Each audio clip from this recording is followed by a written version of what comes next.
Continuando então a ideia do recrutamento, a pergunta que se faz é qual é o foco do recrutamento, né? Então, por que nós temos que recrutar gente de determinadas áreas e para cada área ali talvez o foco mude um pouquinho? Por que isso, né? Então, basicamente, quando você procura alguém no mercado, você está procurando competência, ok? Como assim? Ué, estou procurando trazer para as vagas que eu tenho aqui, eu estou procurando trazer profissional, tá? Uma vez entrevistando um proprietário, né, um presidente de uma empresa, o cara era dono, mas ele se denominava presidente, de uma empresa muito importante na área de transporte. Ele falava assim, eu quero buscar no mercado o melhor profissional dentro do preço que eu posso pagar. E eu falava, e quanto você está disposto a pagar? Ele falava para a gente, né? Um valor que não seja muito longe daquilo que outras empresas estão pagando. Só que eu dou um plus, eu dou um algo mais. Ele falava assim, olha, eu vou buscar um gerente de RH, o meu gerente ganha aqui por volta de 6 salários mínimos. Eu falei, interessante. E o que que você faz? Ele falou, então, se o mercado estiver pagando isso, eu dou 7, eu dou 8, eu dou um plus. Sempre que eu estou observando o mercado, e eu estou observando a pessoa também, viu? Ele falava, estou observando se essa pessoa está evoluindo. Se ela não estiver acompanhando o mercado, eu vou buscar outro candidato. Por que que acontece? Você tem que ter o melhor capital humano perto de você. E isso é uma verdade, né? Então você tem lá algumas vagas que surgiram na sua empresa por motivo também que você às vezes não consegue controlar, né? Por exemplo, a pessoa pediu para sair, mas por que que ela quer sair? Ué, de repente ela não está gostando mais de trabalhar na sua empresa. Ela saiu, vai surgir uma vaga. Vamos voltar o conhecimento outra vez para a gente ver o foco? Então, primeiro, nós vamos fazer um recrutamento interno ou vamos fazer um externo? Qual é o foco? Eu quero uma pessoa aqui batutinha, uma pessoa aqui fantástica, tal, que tenha competência, que tenha habilidades para essa função. Vou ver se eu tenho dentro da empresa, né? Vamos ver se eu tenho por aqui. Se de repente essa vaga eu consiga preencher com gente dentro da empresa, para mim é melhor, o custo é menor. Se eu não conseguir, eu tenho que buscar fora. Aí eu tenho todo aquele custo da contratação, tenho todo o custo da procura, do recrutamento, da seleção, do anúncio, dos testes, eu tenho todo um custo, ok? E nós precisamos também observar isso. Perfeito? Vamos ver aqui recrutamento com base no cargo e recrutamento com base na competência. Então, voltando àquela ideia do eu estou buscando competência, né? Ou eu estou buscando uma pessoa apenas para cargos, né? Cargo vago. Essa pessoa tem uma competência extra, um algo mais? Não. Ela é uma função comum, é um cargo comum. E nós só vamos sair uma pessoa, nós só vamos reabastecer, tá? Então vamos colocar a pessoa lá e acabou, tá certo? Agora eu posso buscar candidatos para um cargo desse ou para um grau diferenciado dentro da empresa que traga competências que vai, de certa forma, melhorar o ambiente, né? Então essas competências poderão melhorar não só a interação com os departamentos, mas também como a eficácia nos processos. Tudo bem? Mas vamos aqui, vamos dar uma olhada nesse gráfico aqui, né? Então você tem aqui, ó, recrutamento, objetivo primário. Eu estou querendo atrair pessoas para cargos vagos, ó, quando é baseado em cargos, quando é baseado em competência. Aqui para cargos vagos, e aqui, ó, atrair candidatos com competência. Objetivo final, abastecer o processo seletivo com candidatos a cargos vagos. Objetivo final, abastecer o processo seletivo com candidato com as competências necessárias à organização. Então, por exemplo, aqui também tem um outro olhar, tá? Vamos pensar aqui, ó, analista fiscal. Se eu trago o cara para cá, eu quero uma pessoa que ela seja analista fiscal com um nível de experiência de 5 anos. Pronto, botei aqui um fictício. Se eu estou baseado em competência, eu vou olhar uma pessoa que pode exercer o cargo, né, as funções inerentes ao cargo de analista fiscal, com base nas competências necessárias a esse cargo. Então, muitas vezes a pessoa ela não tem toda a experiência como analista fiscal, mas ela tem habilidade e competência suficiente para desenvolver aquilo. Então, o que eu faço? Muitas vezes eu readapto, né? Faço treinamento, faço uma capacitação, porque também essa pessoa pode agregar algo mais ao departamento. Tudo bem? Eficiência, né? Nível de eficiência aqui, rapidez na atração de candidato. Eu coloco lá analista de escrita fiscal. Todo mundo que tem ali vai ser rápido nesse sentido, né? Vai entendo. E aqui, da mesma forma, rapidez na atratividade de competência. Eu começo a basear meu recrutamento em conhecimento. Tudo bem? A eficácia, candidatos em bancos de candidato, aqui também, competência disponível em banco de candidato. Eu já vou falar um diferencial muito interessante aqui também, tá? Só terminar aqui. Indicador, grau de atratividade de candidato e aqui de competência. E o retorno sobre investimento, aqui o banco de candidato interno ou externo tem um custo de recrutamento. E aqui bancos de competência externa ou externa também tem custo de recrutamento. O que eu queria dizer? Muitas vezes é difícil você fazer um mapa de competência. Falamos disso acho que no primeiro vídeo dessa aula ou no segundo. Então a pessoa tem lá o RH, tem lá dois, três profissionais que são responsáveis por fazer esses mapas de competência. Então a função tal vai ter lá as atividades tais, as tarefas tais, precisa das habilidades Y, das competências X, e você faz um mapa de competência. Se você tiver uma empresa orientada para isso, você, lógico, vai estar com um olhar no recrutamento, o teu olhar é baseado em competência, porque você tem um mapa muito bem montadinho, né? Ou então que seja montado a contento, mas não está 100%, mas está a contento, e você sabe buscar isso no mercado. Então eu quero uma pessoa que conheça, sei lá, ciência de dados, que falamos agora há pouco. Qual é a função, o cargo dela? Não importa, eu quero que conheça a ciência de dados. Dentro disso, a pessoa ela tem competência ou habilidade em programa X, banco de dados Y, sabe estatística, sabe matemática. Olha as habilidades e competências que eu vou mapeando. Não me importa o cargo dela, me importa as competências que ela tem. E eu aloco ela em algum modelo de cargo que eu tenho. Percebe como é diferente um pouco? Se eu contrato uma pessoa assim, preciso de cientista de dados, e aí eu coloco lá experiência de 5 anos, não sei o que e tal, é mais fácil a pessoa que está buscando uma vaga entender isso do que buscar competência. Então tem os dois olhares, né? Tanto pelo olhar do candidato, que procura uma coisa simples, procura uma coisa que ele sabe do que estão falando, bem como para a empresa, que desenvolver mapa de competência é um barato meio doido, tá? É muito trabalho, mas é muito satisfatório. Porque você tem um olhar para a empresa que é fantástico. Eu, como desenvolvo muito material sobre isso, então você tem um olhar sobre aquele grupo e você sabe qual funcionário, qual colaborador ele pode te trazer resultados em determinadas áreas, em determinadas tarefas, em determinadas atividades. É muito interessante.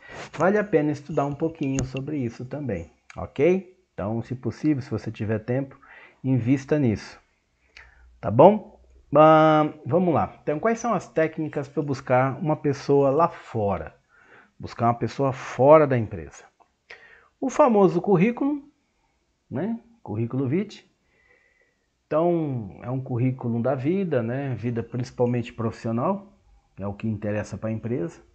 Então, basicamente, o currículo tem que estar muito antenado assim. A minha experiência profissional e a minha experiência acadêmica, né? Porque tem empresa que ainda se preocupa muito com a ideia da formação do candidato. Dá lá também uma importância conhecimento, mas parece que tem um olhar assim absurdo sobre a formação. Ah, mas se você não tiver um diploma de faculdade, danou-se, não dá. Tudo bem, tem cargos, tem profissões que não dá para você exercer sem você ter uma formação, concordam? Exemplo, médico. Ah, eu conheço tudo. Não, não, como assim conhece tudo? Você tem que ser médico. Então você tem, inclusive, tem que ter o registro lá no CRM, senão você não consegue exercer. O enfermeiro também tem um Corém. O advogado tem OAB. E um montão de outras coisas, tá certo? Então, observe. Você precisa, para algumas coisas, ter, algumas profissões, ter. O seu primeiro pré-requisito é ter formação. Tá? Mas tem outras que não é tão essencial. Seria bom que você tivesse, mas se você tem uma baita competência naquilo que você está executando, você acha que eu vou perder esse profissional? Eu vou trazê-lo para a minha organização e vou convencê-lo a fazer um curso, nem que seja aqueles cursos assim, sei lá, de 2 anos, para ele tomar gosto. Porque muitas vezes se o cara não estudou até agora é porque ele não gosta. Ou tem lá dificuldade financeira, né? E isso a empresa também pode ajudar. Você pergunta, na entrevista você fala, por que você não fez graduação? Ah, porque é muito caro. Ó, então não pode pagar. Então a empresa vai ver se tem a possibilidade. E aí a pergunta é, se nós pagarmos 50%, você tem condições de arcar com os 50% e condição de assistir às aulas? Ah, não dá para eu me deslocar. E se for em AD? Ah, não dá para eu fazer. Então a pessoa não quer. Quando começa com muito A mais, já viu, né? Não funciona. Tá certo? Mas ainda é um profissional para ser observado. Se ele tem uma competência, um nível de competência muito importante, você não pode perder essa oportunidade. Tá certo? Agora, lógico, tem tudo, tem que olhar, passar por um olhar meio, né, refinado ali. Porque muitas vezes a pessoa também, ela quer ficar naquele mundo dela ali e não quer evoluir para algumas outras coisas. E aí a empresa tem que observar. Compensa? Não compensa? Quanto custa? Como é que é? Vai me dar resultado? Não vai? E aí optar por contratar ou não. Tudo bem? Outro caminho, anúncio em jornal ou revista especializada, agência de recrutamento, contato com escola, universidade, agremiação. Você tem ainda aquele projeto Empresa Escola, que algumas universidades têm parceria, né? Principalmente pública, tá, gente? Principalmente pública. Então, muita empresa ela vai buscar esse profissional dentro da faculdade. Chega lá e fala, olha, eu preciso contratar algumas pessoas aqui assim, assim, assim, você não quer colocar aí o recrutamento? E aí aquele que se interessar entra em contato, ok? Cartazes, anúncios em local visível, apresentação de candidato por indicação, isso é fantástico, né? Porque ninguém indica uma pessoa que não gosta e que não conhece. Consulta banco de dados de candidato ou banco de dados de talentos. E o recrutamento virtual, que hoje é o top de linha, né? Tudo você faz hoje, inclusive tem uma dessas plataformas que você já, os primeiros testes de conhecimento básico, a pessoa já faz na casa dela, quer dizer, então você nem tem o custo disso. Ah, precisa saber se você conhece de tal coisa. O cara vai lá, faz uma atividade prática ali, orientada pelo próprio sistema da empresa que está recrutando, e pronto. Já primeiro, se aquilo lá for contento, a primeira fase do recrutamento a pessoa já fez. E fez direto da casa dela. Tá certo? Vamos aqui observar como que é o resultado, né? Lógico,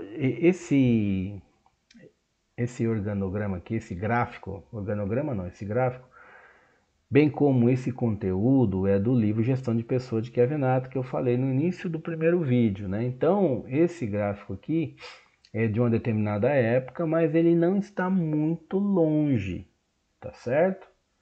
É uma obra dos anos 2000 acho que 2008, 2010.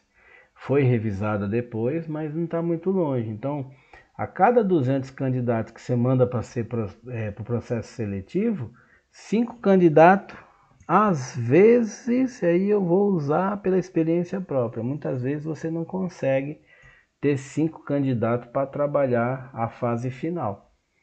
Quando você começa o conversar ali, né? Na primeira triagem já cai para menos de 50% disso, depois você vai fazer uma outra triagem, candidato que realmente vai para as fases finais, que se apresenta, e daqui a pouco chega lá 3, 4, e é esses que vão participar da fase final.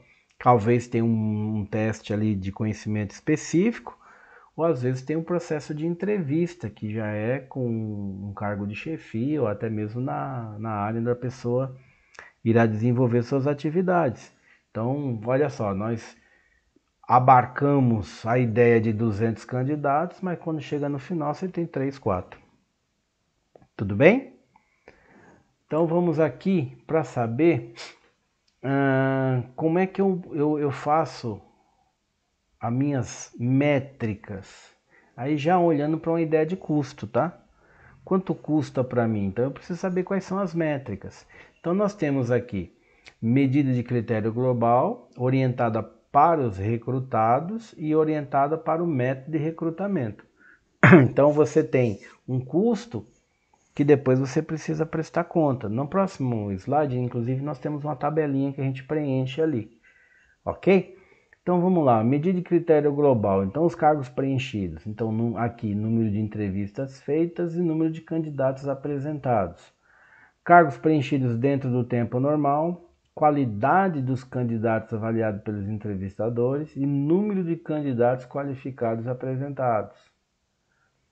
Cargos preenchidos a custo baixos, por exemplo, custo por admissão, porcentagem de candidatos recomendados que são admitidos e custo por candidato. Observe que os métodos, a ideia é muito próxima, né? Mas tem um foco um pouquinho diferente, coisa pouca. Cargos preenchidos por pessoas que permanecem por mais de um ano na empresa. Porcentagem de candidatos recomendados que são admitidos e que apresentam bom desempenho. Tempo requerido para gerar candidatos. Cargo preenchido por pessoas que estão satisfeitas com suas novas posições. Custo por entrevista. Custo por admissão e qualidade dos candidatos admitidos.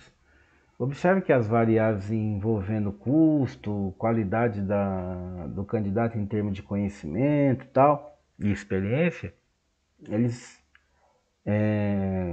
estão em posições diferentes em cada modelo, né? Em cada medida de critério, mas eles convergem para sempre para o mesmo lugar, né? Você precisa de um custo total, ok?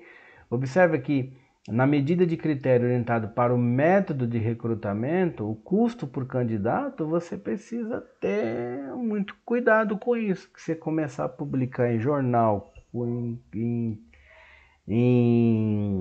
é que fala? Em jornal, fazer divulgação de mailing, ou colocar na porta da empresa, ou ainda fazer algum outro tipo de publicação em canal tecnológico, aí LinkedIn ou Cato, etc., que pode ter custos adicionais, o total disso pode ser muito complexo, hein?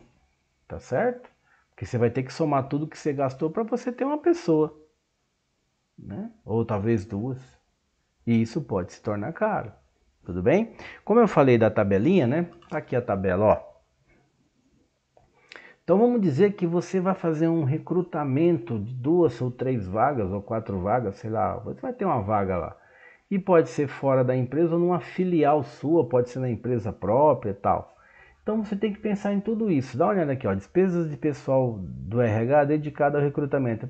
Despesa sua, né? Então, ó, salários e encargos sociais desse pessoal. Despesa administrativa, aí você tem que colocar aqui, ó, teve custo de telefone, teve custo de correio, teve custo de material e programas de relação pública, despesa de viagem, ó, fizemos para uma filial nossa lá no interior de São Paulo, isso tem custo. Além de viagem, você tem alojamento, né? Despesas pessoais. Além disso, a despesa do pessoal de linha dedicado ao recrutamento, então salários e encargos sociais do pessoal da empresa, esse é do staff, esse é da empresa.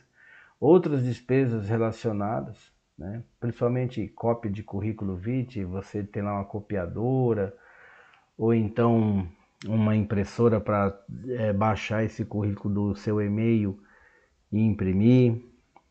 Despesa direta de recrutamento, aí você tem os anúncios, jornal, revista, agência de recrutamento, outras técnicas, né? Teve, uma vez eu dei muita risada porque foi muito interessante, mas a estratégia foi fantástica.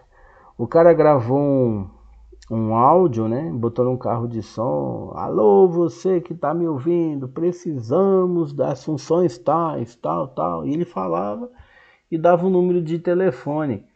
Foi fantástico, né? Porque o cara percorreu uma região ali que interessava para ele, que era perto da empresa, de uma forma muito rápida. Ele avisou bastante gente. Se teve, né, resultado, eu não sei, porque eu também escutei, mas deve ter tido, né? Então deve ter tido, tá certo? E depois despesas totais de recrutamento, é o total de despesas de recrutamento no período. E aí você divide tudo isso aqui que você somou por quantos candidatos você teve, inclusive aqueles que foram admitidos, hein? Se você tiver nas fases finais 5 candidatos, 10 candidatos, você divide pela quantidade de 10. Mas se dentro desses 10 você não conseguiu pegar nenhum, ou então pegou um só, você vai ter o custo da admissão muito alto, né? Ok? Então, são coisas para pensar. No início dessa parte da nossa aula que fala de recrutamento, eu disse bem claramente, né? Cuidado que recrutamento é uma coisa que custa caro e a empresa precisa saber se ela está preparada para isso. E aí, quais são as coisas inerentes à ideia de recrutar? Eu estou tendo rotatividade de pessoal, estou tendo absenteísmo, eu preciso estudar isso. Se eu estou tendo rotatividade, eu preciso entender porque estou tendo alta rotatividade na empresa. É por minha culpa? Ou seja, eu estou demitindo muita gente? Então eu preciso observar que se eu estou demitindo muita gente, eu estou contratando errado. Vamos pensar assim, um departamento de vendas que a cada 30 dias você troca um ou dois. Concorda que você pode estar com um processo de seleção e não está atendendo? Porque não é normal uma empresa trocar funcionário rotineiramente a cada 30, 40, 60 dias. Isso não é rotina. Você tem uma pessoa que não se adaptou ao trabalho, duas, de um montante, beleza, você troca aquelas pessoas. Mas se isso é costumeiro, precisa entender, tá? Precisa entender. Ou a atividade ela está estressante, né? Então o profissional prefere ser desligado. Ou quando ele é desligado não sabe nenhum motivo, né? Que nós vamos conversar sobre isso depois, que são as entrevistas de desligamento. A pessoa saiu da empresa e ela não sabe por que foi dispensada, mas porque muitas vezes não atendeu uma meta ali, um objetivo. Então observe que pode ser que tenha, não estou dizendo que é 100% de garantia, mas pode ser que tenha problemas no processo de seleção. Tudo bem? E aí nós voltamos àquela ideia do início dessa aula, né? Qual é o mapa de competência do cargo? O que a pessoa para exercer esse cargo de vendas da minha empresa precisa ter como habilidade, como competência, para depois eu saber quanto ela vai me custar em relação ao mercado, porque eu vou colocar um salário muito próximo do que o mercado paga, um pacote de benefícios também interessante.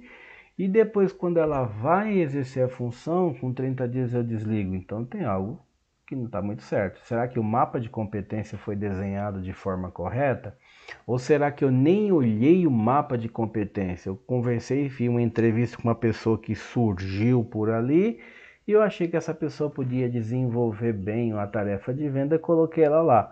O que eu percebi que a pessoa não vai desenvolver bem a tarefa de vendas. E aí eu perdi tempo, a pessoa também perdeu tempo, perdeu a oportunidade de ter um crescimento melhor na empresa, outras oportunidades em outras empresas, porque estava alocado numa área que não era uma área muito convergente para aquele nível de conhecimento que ela tem, tá bom? Bom, na próxima aula, na próxima parte dessa aula, né, nós falaremos sobre processo de seleção.